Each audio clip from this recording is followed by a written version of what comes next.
on the toilet. Sitting on the toilet. Sitting on the toilet. Sitting on the toilet.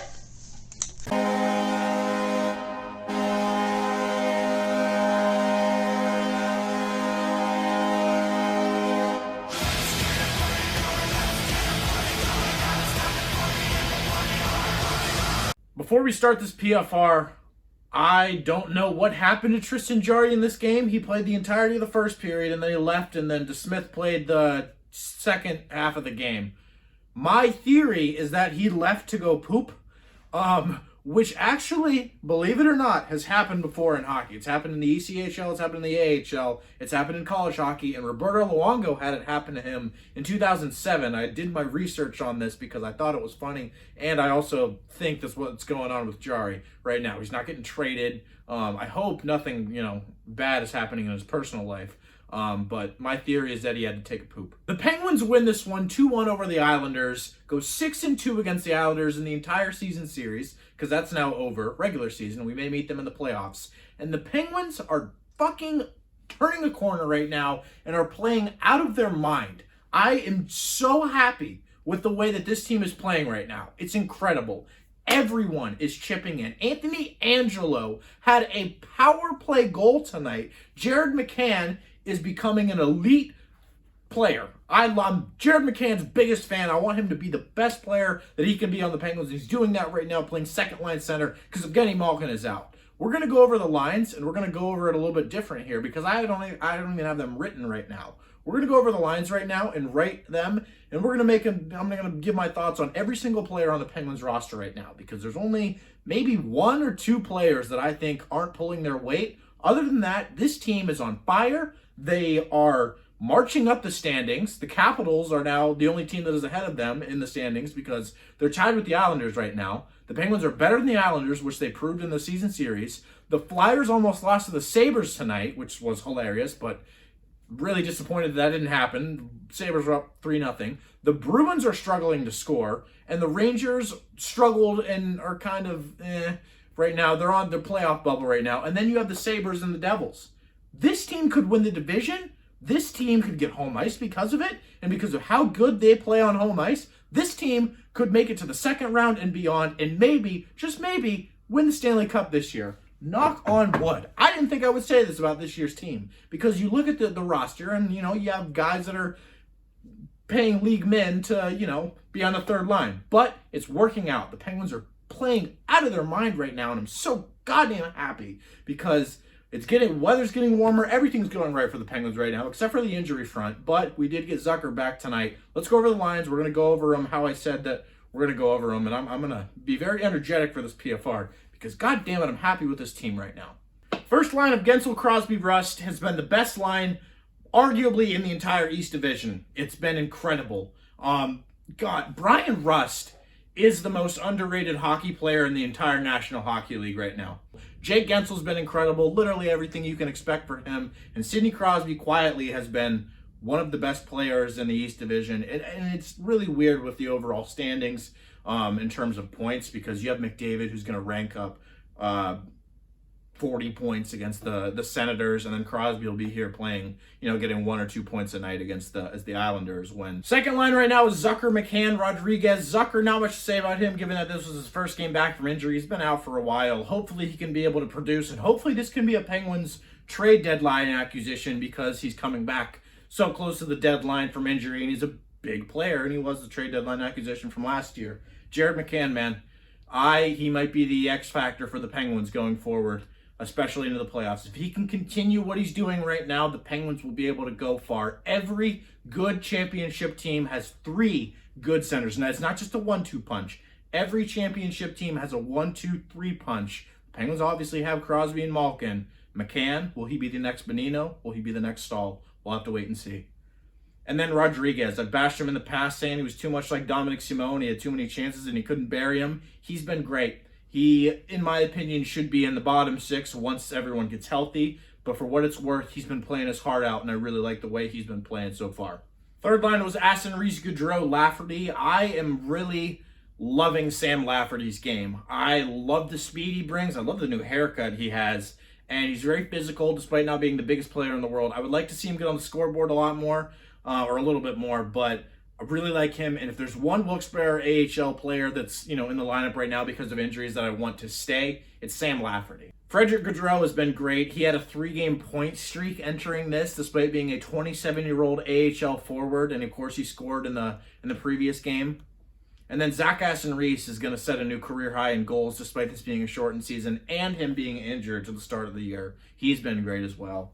Fourth line is Sceviour, Angello, and Jankowski. And again, these guys on paper look like AHL forwards, but on the ice, they're playing great. And they got a lot of reps in against, the Sabres, and we were all like, all right, they're good, but the Sabres are an AHL team, so they're essentially playing against what they're used to. And then they light up the Islanders in the first period of last game and beat them 6-3. And then in this game as well, the Penguins' top line was not on the board tonight at all. And it was Anthony Angello and Jared McCann that scored goals tonight for the Penguins and got them the win. The Dumoulin Letang pairing right now is probably the most overrated factor about the Penguins' success right now. Brian Dumoulin coming back from injury is possibly the best thing to happen to this team all year. He has been so good on the penalty kill. The Penguins did give up a penalty or a power play goal in this one that snaps their 17 straight appearances on the penalty kill that were successful. However, Dumoulin, it cannot be overlooked how important he is to this team. And I know people were suggesting that he could be traded because the Penguins, have a lot of defensemen that could play in the NHL.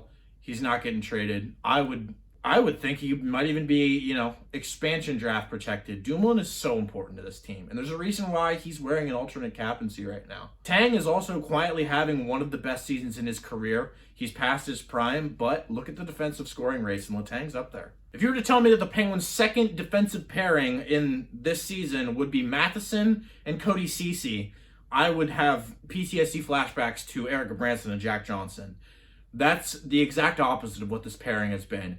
Mike Matheson is so good at skating and passing the puck and creating chances. I would like to see him get more chances, especially on the power play. I think he could honestly slot in the first power play unit. He's on the second power play unit as well, but him and Marino and Letang, those are all 3 different defensemen on 3 different pairings. Those are 3 damn good puck-moving defensemen. Ceci as well. He's not been the flashiest player by any means, but it's been, I think, 21 games, now 22, where Ceci has not been a minus in the entirety of the game. Compare that to last year, Ceci on the Leafs. The pairing that I had the most concerns with when the Penguins, were losing some games, had a couple of, struggles, was the Pettersson Marino pairing. And while Marcus Pettersson hasn't been terrific lately, he's been okay. But John Marino tonight had a game. He was flying, and it's really reassuring because that's the John Marino that we know. He had 2 assists. He assisted on both the goals, and the McCann goal was essentially his goal. He just shot it off of McCann's stick. Marino, that's Marino's potential. And if he can continue to play like that, then the Penguins are going to have, like I said, 3 puck-moving defenders, Letang, Matheson, and Marino, on 3 separate pairings. And it's going to be a very, very dangerous defense. And then in net, Casey DeSmith has probably been the best backup goaltender in the NHL. I have nothing to compare it to because I don't follow other backup goaltenders in the NHL. But man, he's been everything that you can expect from a backup goaltender. Tristan Jarry has been great as well, even though he had to poop tonight. I love this goaltending tandem because it's not the flashiest. It's not, you don't have Fleury anymore. You don't have a lot of pressure on you like you do with Murray or say like a Binnington or even like a Carey Price. There's a lot of pressure on those type of guys. Jarry, DeSmith, they can just go out there and play. And they've been great. And they deserve a lot more credit for the Penguins' success in this month and in this season so far. So this team has been incredible. In the month of March, they went 12-3-1 in the month of March. That's insane. That's so good. The Penguins have historically been great in March. In March of 2013, they didn't lose a game. I'll always remember that season. But look at the injuries and look at the players that are hurt. Evgeny Malkin is hurt, and he was tearing it up before he got hurt. Same goes with Kasperi Kapanen and Brandon Tanev. Add those players to this lineup.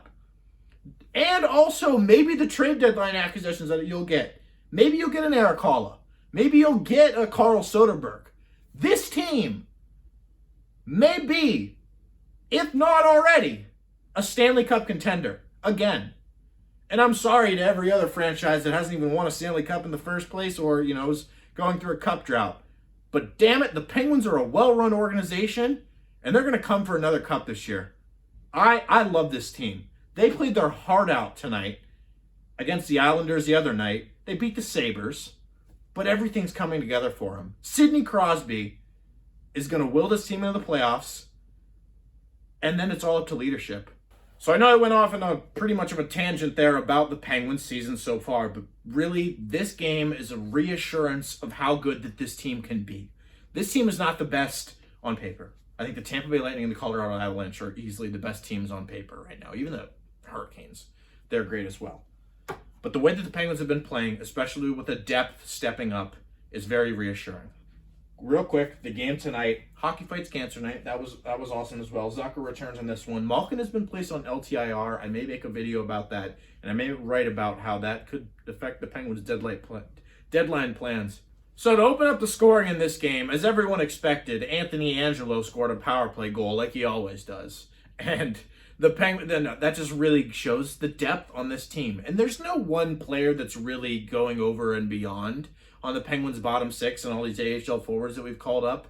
It's just the collective effort. You have Evan Rodrigues scoring one night, then Mark Jankowski will score, then Frederick Gaudreau will set up Zach Aston-Reese, and then Anthony Angello will score a goal. It's a collective effort, and I don't think there's one player that really stands out for me, but if I had to pick one, I would keep Sam Lafferty in the lineup, as I said before. Now, Jared McCann gets a nice dish from John Marino, and again, the impact that he could have if he starts to play like he did in his freshman season. And McCann gets his 8th of the year. The Penguins are up 2-0 after the first period. And I asked Josh Yohe on Twitter, do you think this team is a contender? And he said they are sure as hell playing like one. And I totally agree. Second period wasn't the best, not only because of the confusion with Jarry taking a poop and DeSmith coming in, but DeSmith had to stand on his head a lot. The Islanders, they got blown out in the other game against the Penguins. They lost 6-3. So they came out tonight and they played a typical New York Islanders game against the Penguins. They were very defensively sound, and the Penguins were as well. They held on in this one, and they rode that 2 goals in the first period until the end of the game. However, Matt Martin did score, and he broke the Penguins' penalty-killing success streak, and he scores on the power play from this one. He gets his 6th, and it was from Barzal, and Barzal's their best player. So really, the Penguins had to shut this one out defensively, and they were pretty damn good defensively in this one, especially because of DeSmith. Bob Airy even made a Suez Canal joke, saying that the Penguins were clogging up the lanes and the passing lanes as well as the frickin' Suez Canal boat. So sick of hearing about that thing, even though it is hilarious. There were a lot of broken sticks and pucks out of play in this one, and that kind of is just what you'd expect from an Islanders-Penguins game. Something to add. But compare the Penguins from the start of the season defensively and how they would do against this situation. You're up 2-0 after the first period. What would they do in the situation? They would let the Islanders come back, and then they would maybe win it in overtime or the shootout. The Penguins have come a long way defensively, and they win this game 2-1, and in regulation as well. The Islanders pull Varlamov off. They don't get anything off of it. My 3 stars of the night are McCann, DeSmith, and Marino. This team is coming together. However, they are going on a road trip here, which is unfortunate because my PFR question of the night is, should I try and catch a game? I really want to catch a game, but COVID is still a thing. If you have been to a game this year, please tell me what your experience was like, how things were, and things like that, because me and my girlfriend are really dying to see a game, especially with the way that this team is playing. Now, the Penguins are going to be on a long road trip until the middle of April, so we have some time to think over this decision. But man, I really want to go. I don't think they're doing student rush anymore, which kind of sucks, but I'll be happy with nosebleeds. I just would love to go to a game this season for the Penguins. But my little exercise as well, is I asked on Twitter, do you think this team is a Stanley Cup contender? 90% of you guys said yes, and 9% said no. I say yes, but I don't know if they can do it. It's still early. We're still not even to the trade deadline yet. We still don't even know what Hextall and Berkey have planned. But that is it for this one. The Penguins win. They win the month of March. They go 12-3-1 in this month. And they beat the Islanders in the season series 6-2. The Islanders, a team that eliminated in the playoffs a couple years back, and they swept them. This team is coming into its own, and I'm very damn proud of it, and I want to see it in person. Thank you all for watching. Like, comment, subscribe, and let me know what your thoughts are on Jarry DeSmith pooping controversy and what you think actually went down in that one. Thank you all, and we'll see you guys in the next video.